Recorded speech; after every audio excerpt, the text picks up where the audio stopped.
Vamos para mais um grupo de visualizações, ainda dentro do Jupyter Notebook DataVis 13 a 26. Vou trazer agora as visualizações de 16 a 21. A próxima, DataVis 16, é um pie chart da variável de estado civil.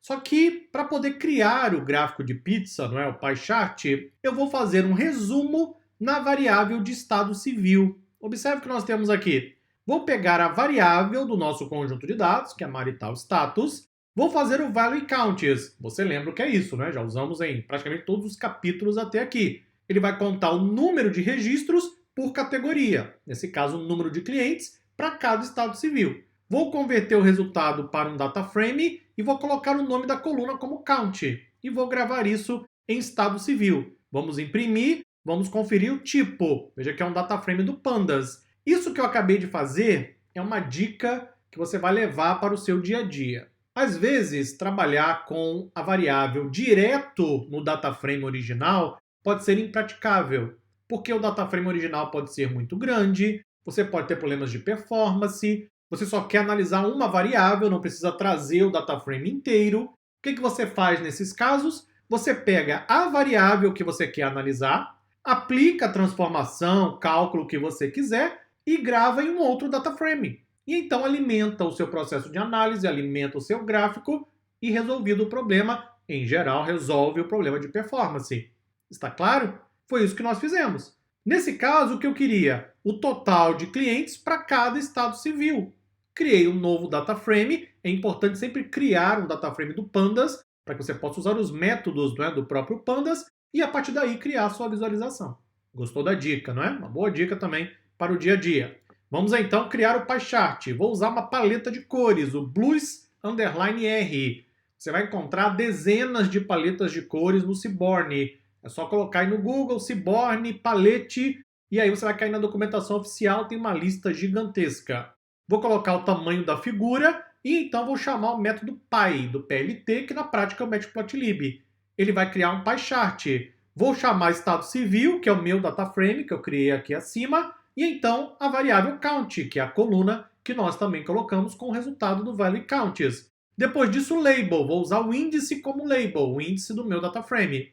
Depois eu tenho o explode. Já já eu vou explicar o que é o explode. Tenho shadow igual a true. Shadow é sombra em inglês. Eu vou deixar sombra nas fatias da pizza. Deixa um efeito um pouco bacana no pie chart. E vou usar valor percentual. Vamos executar. É bem provável que talvez você nunca tenha visto um pie chart dessa forma, não é? Veja que tem ali algumas linhas que parecem perdidas. Primeiro, não tem nada perdido aqui. Isso aqui foi proposital. Como chegamos a esse resultado? Exatamente o explode. Eu vou apagar a linha do explode, vou copiar, vou apagar, só apagar a linha, executa de novo o gráfico, executa de novo a célula. Entendeu o que é o explode? Sem o explode, veja que aquelas fatias que são pequeninas, elas ficam sobrepostas. Fica impossível você ler o gráfico fica horrível na prática, não é? E eu canso de ver pessoas levando gráfico assim para apresentação, porque não sabem resolver. Pois bem, como podemos resolver isso? Exatamente com o explode. Eu estou explodindo as fatias. São fatias bem pequenas, você vê que tem 0,1%, mas agora eu consigo visualizar todas as informações. Algumas pessoas podem argumentar: ah, mas o gráfico de pizza só deve ter até 4 categorias. Sim, mas se eu quiser usar para mais de 4, é proibido? Claro que não é proibido. Mas aí eu preciso mostrar o que tiver sobreposto. Eu então explodo exatamente com o parâmetro explode. Já já vou mostrar um outro gráfico como esse para você. Vamos para o DataVis 17, boxplot da variável income. Veja que eu estou colocando o tamanho da figura, chamo boxplot, variável income, e então a cor como gold. Depois, convido mais uma vez a você visitar a documentação oficial do Seaborn e do Matplotlib. Você vai encontrar todas as cores que estão disponíveis. E aí está. Pergunto para você, esse gráfico está adequado para análise? O que você acha? Tecnicamente, o gráfico está correto. Não há nenhum erro neste gráfico. Mas, em termos de compreensão, de interpretação, está agradável? Não, não é? Nós que estamos aqui analisando os dados, nós que somos analistas, conseguimos rapidamente identificar e saber que o que está dentro da caixa se refere ao total de registros. Então, a maioria dos clientes tem salário até 100 mil. Eu sei isso porque eu estou analisando os dados. E aqui em cima tem um outlier. Ou seja, alguém ganha mais de 600 mil, o que, inclusive, mostra como o outlier impacta diretamente nosso processo de análise. Bom, você vai levar esse gráfico dessa forma para a sua audiência, para o tomador de decisão? Não faça isso, né? Primeiro, não leve um box plot para a audiência não técnica. O box plot é um gráfico estatístico, é para pessoas de perfil técnico, ok? Você não vai levar esse gráfico para a sua audiência, mas tem que levar a informação. E agora, o que eu faço? Pois bem, vou fazer o seguinte, eu vou resolver o problema de duas maneiras ao mesmo tempo. O que eu vou fazer no DataVis 18? Primeiro, eu vou tirar os outliers. Então, vou filtrar a variável income para mostrar somente o que for salário menor do que 200 mil. Você observa aqui que a grande maioria está acima de 200 mil. Aliás, só tem um salário, inclusive, acima de 200 mil. Então, eu vou filtrar, já tiro o outlier. Na sequência, eu vou criar o distplot colocando a variável income. Executa, observe que eu tenho também as legendas. Esse gráfico está mais fácil para você fazer a leitura.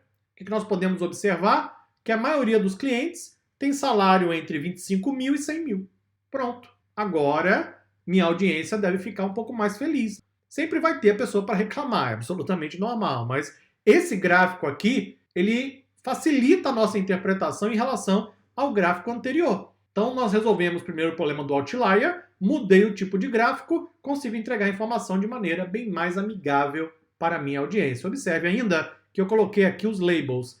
Sempre coloque labels, ok? Durante as aulas aqui no curso, em vários momentos eu não coloquei label, porque era tanta coisa para ensinar, tanto conteúdo, tanto conhecimento, que eu não coloquei o label.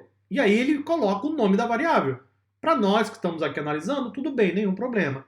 Mas a sua audiência não sabe o que é a variável, não sabe o que está no eixo X, no eixo Y. Então, para a sua audiência, sempre coloque os labels. Mais uma dica para você. DataVis 19, um violin plot com a relação da variável income com a variável education. Olha só que legal. Vou criar o violin plot, observe primeiro aqui a paleta de cores, estou usando o rocket, não é? O foguete, tem várias paletas. Violin plot com as duas variáveis. Super simples, observe que eu tenho ainda um label. Executa. O que nós podemos observar deste gráfico? No eixo X, eu tenho os níveis educacionais. No eixo Y, o salário dos clientes. Observando o último violino, bem aqui do lado direito, clientes que têm ensino básico, ou seja, o ensino fundamental, não é? São aqueles que ganham um salário mais baixo. Sim, estamos apenas validando uma informação que já é de conhecimento amplo, não é? Quem tem menos educação, menos formação educacional, em geral ganha salário menor mesmo. Já aqueles que têm uma formação educacional maior, veja que o salário ele tende a aumentar, por isso que o violino está um pouco mais fino. Próximo DataVis é o 20, que é um scatterplot com a relação da variável income com a variável de gastos com produtos de ouro. O que você acha que acontece? Pessoas que ganham salário maior vão gastar mais com produtos de ouro? O que é o produto de ouro, né? Uma pulseira de ouro e assim por diante. Temos uma variável aqui que representa essa informação. Alguém lá no shopping se preocupou em coletar essa informação. Qual foi o gasto que os clientes tiveram com produtos de ouro? É uma variável. E eu vou simplesmente relacionar essa variável com income utilizando o regplot, que vai nos criar um scatterplot. Olhando para o gráfico, qual é a sua conclusão? Quanto maior o salário do cliente, maior o gasto com produtos de ouro. Aí você vai dizer, meu caro instrutor, isso é óbvio. Quem ganha mais, talvez gaste mais com produtos de ouro. Sim, eu sei que é óbvio também, mas não faça suposição. Você não tem esse direito como analista de dados, ok? Você não pode fazer suposição e achar que por ser óbvio vai estar presente no seu dataset. Não faça isso. Mesmo sendo óbvio, mesmo você sabendo que é óbvio, valide a sua suposição. Eu fiz isso com você em todos os capítulos aqui do curso. Leve isso para o seu dia a dia profissional. Ah, mas é óbvio que quem ganha mais vai gastar mais. Sim, mas será que esse óbvio está presente no dataset? E se não tiver presente? Será que foi um erro de coleta de dados? Será que é um comportamento diferente do cliente? Será que a idade do cliente influenciou no padrão de compra? Será que está mudando o padrão de compra do cliente? Tem que validar o óbvio, ok? O óbvio às vezes tem que ser dito. Não faça suposição, acredite que é verdadeiro e por conta disso não faça a validação. Você pode depois ter problemas lá na frente. Pois bem, para concluir esse vídeo, DataVis 21, scatterplot da relação da variável income com a variável de gasto total. Quem ganha mais, gasta mais? Bom, nem sempre, mas veja que nesse caso é exatamente esse o padrão. Quanto maior o salário, maior foi o gasto total em compras. Mais uma vez, a questão do óbvio. O óbvio, às vezes, tem que ser dito. Mesmo algo que você acredita ser verdadeiro, valide no seu conjunto de dados. Continuamos na próxima aula. Até lá.